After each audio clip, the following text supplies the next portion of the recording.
0 degree से लेकर 360 degree तक tan √3 कब कब होगा, इसे हम प्रिंसिपल सॉल्यूशन कहते हैं। और इस पूरी दुनिया में tan x √3 कब कब होगा, इसे हम जनरल सॉल्यूशन कहते हैं। तो चलिए शुरुआत करते हैं आज की इस वीडियो की। डिस्कस करते हैं ट्रिग्नोमेट्रिक फंक्शंस एक्सरसाइज 3.4 एनसीईआरटी और देखते हैं अपना पहले सवाल। और उससे पहले ये एक्सरसाइज बेस्ड है हमारे जनरल सॉल्यूशंस और प्रिंसिपल सॉल्यूशंस पर, तो एक नजर जनरल सॉल्यूशंस पर। देखिए हमने इन्हें अलग अलग कैटेगरी में बांट दिया है। जब साइन कॉस tan 0 होंगे तो जनरल सॉल्यूशन जो है वो साइन का theta is equal to n pi हो जाएगा, tan का भी theta is equal to n pi हो जाएगा, क्योंकि tan भी तभी 0 होगा जब tan theta sine theta by cos theta, sine 0 तो फ्रैक्शन 0 तो tan थीटा भी 0।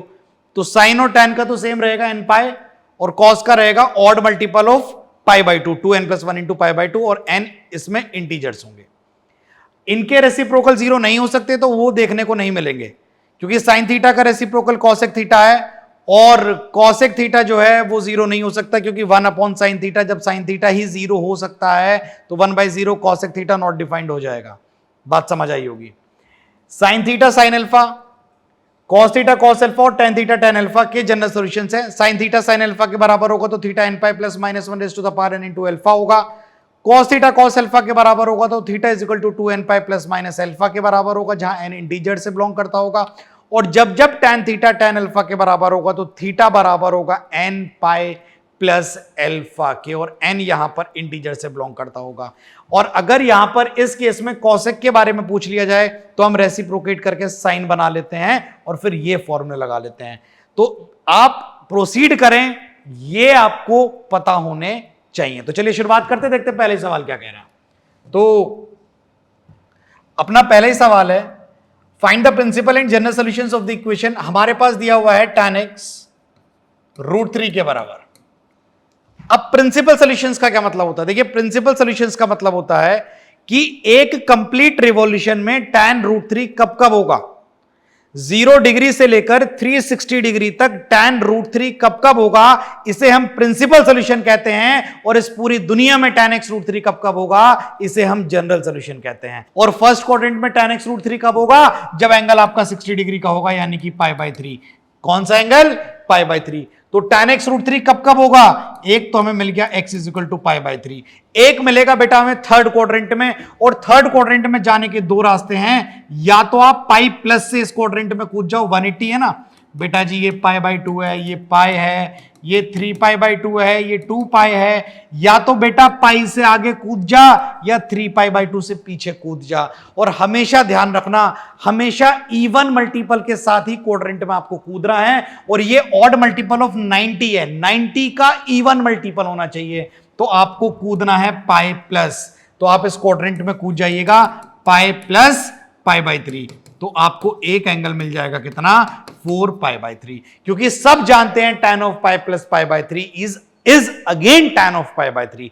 तो tan x √3 कब कब होगा, फर्स्ट क्वाड्रेंट में 60 डिग्री पर होगा यानी π/3 पर होगा, और थर्ड क्वाड्रेंट में पाई प्लस π/3 यानी कि 4π/3 पर होगा। तो ये दोनों जो है वो आपके आंसर्स आपको मिल चुके हैं। अब बात आती है, ये है बेटा प्रिंसिपल सॉल्यूशंस, ये है इसके प्रिंसिपल सॉल्यूशंस। बेटा जी अब बात आती है जनरल सॉल्यूशन की। तो जनरल सॉल्यूशन हमने क्या पढ़ा हुआ है कि जब जब tan x tan अल्फा के बराबर होगा, जब जब tan x tan अल्फा के बराबर होगा बेटा जी, x बराबर होगा n पाई प्लस अल्फा के, और यहां पर n इंटीजर से बिलोंग करता होगा। और आपको अपने क्वेश्चन को बिल्कुल ऐसा लिखना है, तो आपका जो tan x होगा वो tan अल्फा के बराबर होगा, और √3 को आप लिख सकते हैं tan of π/3 यानी tan of 60 डिग्री। तो यहां से आंसर आ जाएगा x is equal to n pi plus alpha यानी plus π/3, where n belongs to integers, और ये आपका आंसर आ जाएगा। तो जनरल सॉल्यूशंस अगर एक बार याद हो जाते हैं तो फिर उन्हें एग्जीक्यूट करना बेहद आसान है। देखते हैं अपना अगला सवाल क्या कहता है। तो अगला सवाल ये कहता है कि sec x2 होगा। अब जैसा मैंने आपको बताया था जनरल सॉल्यूशन साइन कॉस और tan के हैं, तो sec x2 होगा तो cos इसका उल्टा ऑपोजिट कितना हो जाएगा, 1/2। रेसिप्रोकेट कर लीजिएगा। तो अगर sec x आपका 2 के बराबर होगा तो cos x आपका 1/2 के बराबर होगा। सबसे पहले निकालते हैं प्रिंसिपल सॉल्यूशंस। प्रिंसिपल सॉल्यूशंस तो cos पॉजिटिव कहां कहां होगा, फर्स्ट क्वाड्रेंट में और फोर्थ क्वाड्रेंट में। तो फर्स्ट क्वाड्रेंट में तो होगा π/3 60 डिग्री पर, क्योंकि cos x हाफ 60 डिग्री पर होता है। अब बेटा जी रही फोर्थ क्वाड्रेंट की बात। फोर्थ क्वाड्रेंट में दो रास्ते हैं, या तो 270 प्लस या 360 माइनस, और हम जाएंगे 360 माइनस। इवन मल्टीपल ऑफ 90, और 90 इंटू 4 होता है 360। तो हम जाएंगे इस क्वाड्रेंट में 2 पाई माइनस, 2 पाई माइनस कितना, पाई बाय 3। तो 2 पाई माइनस पाई बाय 3 हो जाएगा बेटा 5 पाई बाय 3। तो साइन एक्स हाफ कब कब होगा, जब जब आपका एंगल या तो 60 डिग्री हो जाएगा, या जब जब आपका एंगल 5 टाइम्स ऑफ 60 यानी 300 डिग्री हो जाएगा। तो ये दोनों इसके कहलाएंगे बेटा प्रिंसिपल सॉल्यूशंस, क्योंकि ये 0 डिग्री से 360 डिग्री के बीच में है। अब आती है बात बेटा जनरल सॉल्यूशंस की। जब हम जनरल सॉल्यूशंस की बात करते हैं तो cos x is equal to cos alpha का फॉर्मूला हम पढ़ के हैं, x is equal to 2n pi plus minus x is equal to 2n pi plus minus alpha where n belongs to integers. बस इस बात को ऐसे लिख के दिखाना है। तो बेटा जी cos x हाफ को आप लिख सकते हो cos ऑफ पाई बाय 3। तो आपका आंसर हो जाएगा x is equal to 2n pi plus minus, बस अल्फा की जगह आप लिख पाएंगे पाई बाय 3, और यहां पर n बिलोंग्स टू इंटीजर्स हो जाएगा, और ये आपका आंसर आ जाएगा। जनरल सॉल्यूशंस याद हैं तो एग्जीक्यूशन बेहद आसान है। अगला सवाल क्या कहता है, अगला सवाल कहता है कि अगर cot x माइनस रूट 3 के बराबर, आप tan x को माइनस 1 बाय रूट 3 बना लो, tan x को माइनस 1 बाय रूट 3 बना लो। तो बेटा सबसे पहले मैं बात कर लूंगा इसके प्रिंसिपल सॉल्यूशंस की। अब tan x नेगेटिव कौन कौन से क्वाड्रेंट में होगा, सेकंड में और फोर्थ में, और सेकंड में जाने का रास्ता है बेटा पाई माइनस, सेकंड में जाने का रास्ता है पाई माइनस, और फोर्थ में जाने का रास्ता है बेटा 2 पाई माइनस। देखो पाई माइनस पीछे को हटना है, और इसमें जाने का रास्ता है 2 पाई माइनस, फिर पीछे को हटना है। तो पाई माइनस कितना और 2 पाई माइनस कितना, यही तो आपको जानना है ना। तो आप सिर्फ ये देख लिया करो, नेगेटिव पर हाथ रखे tan x 1 बाय रूट 3 कब होगा, सर 30 डिग्री पर, यानी पाई बाय 6। तो बेटा जी पाई माइनस भी पाई बाय 6 और 2 पाई माइनस भी बेटा जी पाई बाय 6। तो ये tan x माइनस का 1 बाय रूट 3 कब कब होगा, जब x का पाई माइनस पाई बाय 6 यानी बेटा जी 5 पाई बाय 6 हो जाएगा, और x आपका 2 पाई माइनस पाई बाय 6 यानी बेटा जी 11 पाई बाय 6 हो जाएगा। तो 5 पाई बाय 6 और 11 पाई बाय 6 जो है वो आपको tan x को नेगेटिव का 1 बाय रूट 3 बना रहे हैं। 0 डिग्री से 360 डिग्री के बीच में, यही रीजन है कि आपके प्रिंसिपल सॉल्यूशंस होंगे। बारी आती है बेटा जी जनरल सॉल्यूशंस की। चलिए अब जब जब tan x tan अल्फा के बराबर होगा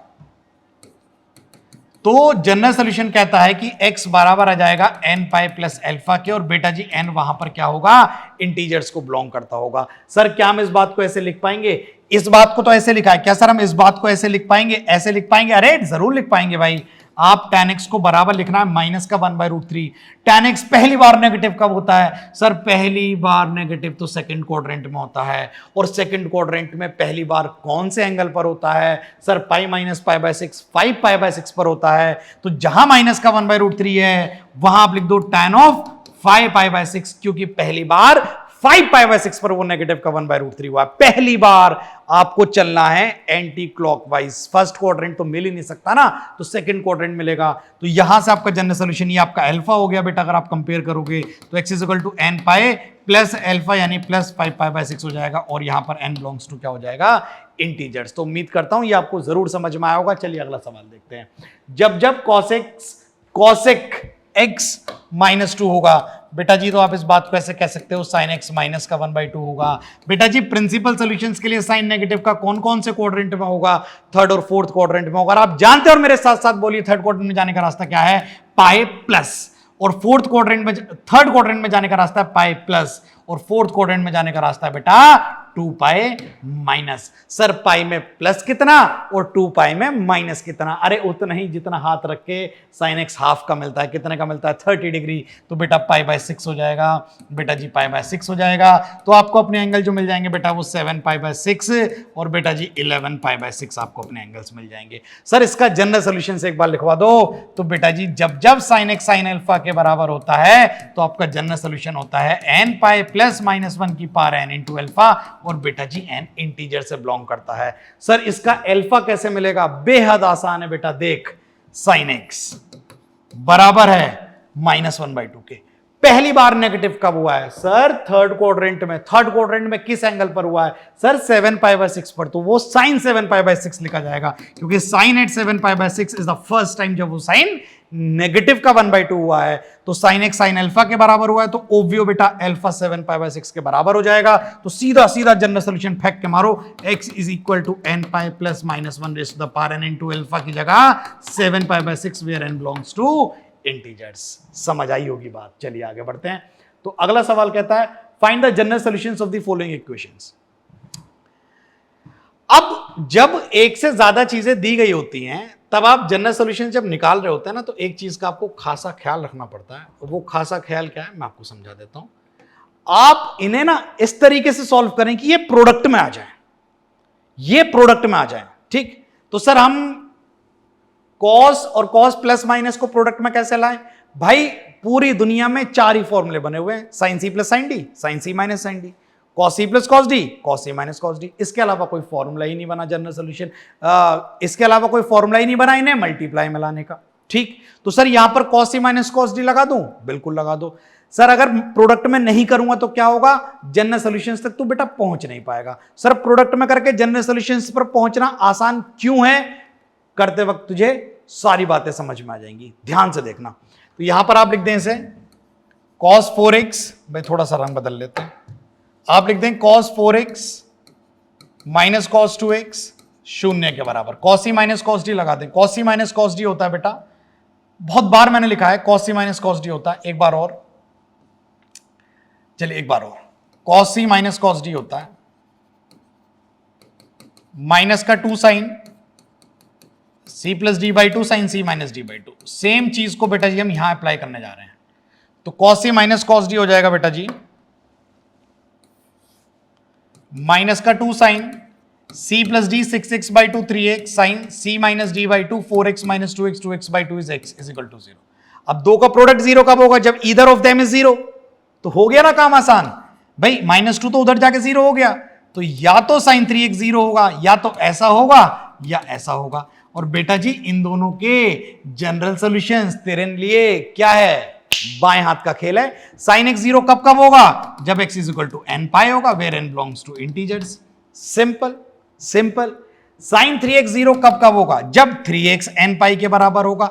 सेम क्वेश्चन में n को मत यूज कर, क्या लिख दे बेटा? mπ लिख दे। किसके बराबर होगा? mπ के होगा। और m भी यहां किससे बिलोंग करता होगा? इंटीजर से। तो x की वैल्यू कितनी आ जाएगी? mπ/3 where m belongs to integers.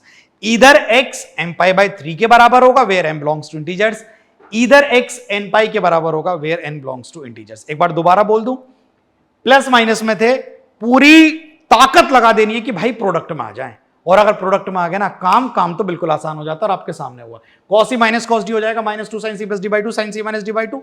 दोनों का प्रोडक्ट जीरो होगा, या तो ये जीरो होगा या वो जीरो होगा। साइन किसी भी एंगल का जीरो जब होता है जब वो एंगल nπ हो जाए, जब वो एंगल nπ हो जाए। हो गया काम? हो गया। चलो आगे बढ़ो, आंसर आ गया जी, यही आंसर था बेटा जी। अब देखो मजा, cos 3x plus cos x minus cos 2x। Sir 3 है, अब क्या करोगे? अरे बताया ना छोटे बड़े में cos c plus cos d लगा लिया कर बेटा, बहुत बार तुझे बात समझाई हुई है। देख cos c plus cos d लगा ले तो ये हो जाएगा 2 cos c plus d by 2 cos c minus d by 2 minus cos 2x किसके बराबर आ जाएगा? 0 के। बेटा जी cos 2x को कॉमन ले लो, सारी चीजें खत्म हो जाती हैं यहां से। 2 cos x माइनस 1 0 के बराबर होगा। दो बातें निकल के आ रही हैं, या तो cos 2x 0 के बराबर होगा एक बात, या 2 cos x माइनस 1 0 के बराबर होगा। तो cos x जो है वो हाफ के बराबर हो जाएगा, cos x हाफ के बराबर हो जाएगा। जनरल सोल्यूशन लिखना है तो cos ऑफ 2x 0 कब कब होगा? किस एंगल का cos 0 होता है? जब वो एंगल बराबर हो 2n, भाई जनरल सॉल्यूशंस में पढ़ के आया ना, cos of something is 0 when something is equal to 2n plus 1 into π/2 where n belongs to integers। Simple. तो ये 2 उधर चला जाएगा, तो ये हो जाएगा बेटा 2n plus 1 into कितना हो जाएगा? π/4 where n belongs to integers। एक आंसर तो आपका आ गया। cos 0 कब कब होगा? जब उसका एंगल 2n plus 1 into π/2 होगा, π/2 के ऑड मल्टीपल के बराबर होगा। बस 2 से डिवाइड कर दिया, इधर का आंसर आ गया। उधर n यूज कर लिया, उधर m यूज कर लो। ठीक ठीक। cos x हाफ कब कब होगा? प्रिंसिपल चाहिए कि जनरल चाहिए? सर जनरल चाहिए। जनरल चाहिए, जनरल बातें करेंगे। तो cos x को बराबर करेंगे cos अल्फा के। ये कितने डिग्री पर होता है सर? 60 डिग्री पर। तो बेटा π/3 लिख दे। cos x cos अल्फा के बराबर हो गया, तो इसे तू अल्फा कह रहा है ना, तो अब लिख भी देना cos x जब cos अल्फा के बराबर होता है तो x बराबर होता है 2n pi plus minus alpha यानी plus minus pi by 3 where n belongs to integers. अब चाहें तो आप n की जगह m यूज कर लो, सिंपल। प्लस माइनस से प्रोडक्ट में लाना एक ही सिद्धांत है, इस पर लगे रहना। अगला सवाल क्या कहता है? सर यहां sine C plus cos D कैसे लगाओगे? अरे भाई मेरी बात समझना, अगर तो साइन 2x को थोड़ा सा सिंप्लीफाई करेगा तो साइन 2x क्या बन जाएगा? 2 sine x cos x। Ultimate मकसद समझ बेटा, cos x रहेगा। अब दोनों में से cos x कॉमन आ गया तो अंदर क्या बचा बेटा? 2 sin x plus 1 is equal to 0। हाथ तो चलाने पड़ेंगे ना, थोड़ा तो करना कष्ट ही चाहिए ना, थोड़ी सी तो। cos x 0 के बराबर होगा। यहां से बेटा sin x किसके बराबर आ जाएगा? -1/2 के बराबर आ जाएगा। cos 0 कब होगा? अभी तो जिक्र किया था, cos 0 तब होगा जब x बराबर होगा odd multiple of pi by 2 के, जहां n इंटीजर से बिलोंग करता होगा। 2n plus 1 2 pi by 2। Sir sin x minus का हाफ कब होगा? ध्यान से सुन, ध्यान से सुन। तूने एक तो वो पढ़ा है sin x is equal to sin अल्फा वाला, है ना? दोबारा बताने की जरूरत नहीं है। देख, पहली बार साइन नेगेटिव कहां होता है? सर थर्ड क्वाड्रेंट में। थर्ड क्वाड्रेंट में जाने का रास्ता क्या? सर पाई प्लस कितना? सर साइन हाफ कब होता है? हाफ होता है 30 degree, pi by 6। Sir pi plus pi by 6, तो ये एंगल कितना आता है? 7 पाई बाय 6। ये किसकी वैल्यू है? ये अपने अल्फा की वैल्यू है। -1/2 की जगह हम लिख पाएंगे साइन ऑफ 7 पाई बाय 6, तो साइन एक्स बराबर आएगा साइन ऑफ 7 पाई बाय 6 के। ये हमारा अल्फा होगा, तो एक्स की वैल्यू आ जाएगी n पाई, चाहे तो आप m पाई यूज कर लो, प्लस -1 की power m into alpha that is 7 pi by 6 where m belongs to integers. बढ़े अपने अगले सवाल की तरफ, चलिए अगला देख लेते हैं। तो सर अब क्या होगा इसमें? बेटा हमें पता है ना भाई, refer class 10th। 1 plus tan square x sec square x के बराबर होता है, यानी 1 प्लस tan स्क्वायर चीज सेक स्क्वायर चीज के बराबर। तो सेक स्क्वायर चीज किसके बराबर हो जाएगी? 1 प्लस tan स्क्वायर वही चीज की, और यहां पर चीज 2x है, सामने हो जाएगा 1 माइनस tan 2x। 1 और 1 खत्म हो जाएंगे आपस में। tan स्क्वायर 2x काटना नहीं है क्योंकि वो 0 हो सकता है, प्लस tan 2x शून्य के बराबर आ जाएगा। tan 2x कॉमन लेने पर tan 2x प्लस 1 शून्य के बराबर आ जाएगा। यहां से दो बातें निकलती हैं, या तो tan 2x 0 होगा, या दूसरी बात क्या निकलती है कि tan 2x -1 के बराबर होगा। दो बातें निकलती हैं। tan 2x 0 कब होगा? tan 0 ना sin 0 ना n पाई पर होता है, तो 2x जब n पाई होगा, अगर 2x n पाई होगा तो x हो जाएगा n pi by 2 where n belongs to integers. इसका गेम तो ओवर हुआ। उधर देखो, tan 2x नेगेटिव का कब होगा? भाई tan x नेगेटिव पहली बार कब होता है? सर सेकंड क्वाड्रेंट में घुसते ही। सेकंड क्वाड्रेंट में जाने का रास्ता क्या है? सर पाई माइनस कितना जाएगा? हाथ रख के देख ले। 1 कब होता है? 45 पर पाई माइनस पाई बाय 4, तो कितना आ जाएगा? 3 पाई बाय 4। तो बेटा जी tan 2x बराबर है -1 को तू लिख सकता है tan ऑफ 3 पाई बाय 4। ये अल्फा हो गया। tan x tan अल्फा के बराबर है, tan चीज tan अल्फा के बराबर है, तो चीज बराबर होती है n पाई प्लस अल्फा। तो यहां से x की वैल्यू आ जाएगी n pi by 2 plus 3 pi by 8 where n belongs to integers. Same frame में m यूज कर लेना। बड़े अगले सवाल की तरफ देखिएगा। सर अब क्या करना है? कितनी बार बताया, छोटे और बड़े में sine C plus sine D लगा दिया कर। और हां सर एक बात और सुन ले बेटा, ये भी तो समझाया था कि बड़ा एंगल पहले छोटा बाद में। एक बार तमीज और औकात में लेके sign 5x plus sine x, ये वो दिन दोनों में प्रॉपर्टी लगेगी, और साइन 3x अपना अलग पड़ा रहेगा। ठीक, sine C plus sine D लगा दे तो कितना हो जाएगा? 2 sine C plus D by 2 कितना हो जाएगा? 3x। Cos C minus D by 2 कितना हो जाएगा? 2x प्लस कितना है? साइन 3x शून्य के बराबर। बेटा साइन 3x कॉमन ले ले तो अंदर बचेगा 2 cos 2x plus 1 is equal to 0 के बराबर। तो बेटा जी यहां से या तो साइन 3x जो है वो 0 के बराबर आएगा। एक बात तो इसे तो सॉल्व भी कर लेना, तो 3x किसके बराबर आ जाएगा? n पाई के। x किसके बराबर आ जाएगा? n पाई बाय 3 के। और n किससे बिलोंग करता होगा? इंटीजर से। ये तो इसका तो गेम ओवर कर ले हाथ के हाथ। अब दूसरी बात, ये कब 0 होगा? जब cos 2x बराबर आएगा -1/2 के। सर cos पहली बार नेगेटिव का कहां होता है? पहली बार नेगेटिव को तो यार सेकंड क्वाड्रेंट में हो जाता है, पाई माइनस पाई बाय 3 हो जाएगा। पाई माइनस होता है सेकंड क्वाड्रेंट, एंगल हाफ है, हाफ 60 पर होता है, 2 पाई बाय 3 हो जाएगा। तो बेटा जी आप cos 2x को लिख सकते हैं माइनस हाफ की जगह cos ऑफ 2π/3। तो cos x जब cos अल्फा के बराबर होता है, cos चीज जब cos अल्फा के बराबर होती है, तो चीज बराबर होती है 2m π प्लस माइनस अल्फा। तो यहां से 2 गायब हो रहा है बेटा, 2 हो गया। तो x बराबर आ जाएगा m π plus minus π/3 where m belongs to integers. तो उम्मीद करता हूं ये सभी क्वेश्चंस, पूरी एक्सरसाइज आपको समझ में आई होगी। लगातार पढ़ते रहिए, प्रैक्टिस करते रहिए। Thank you.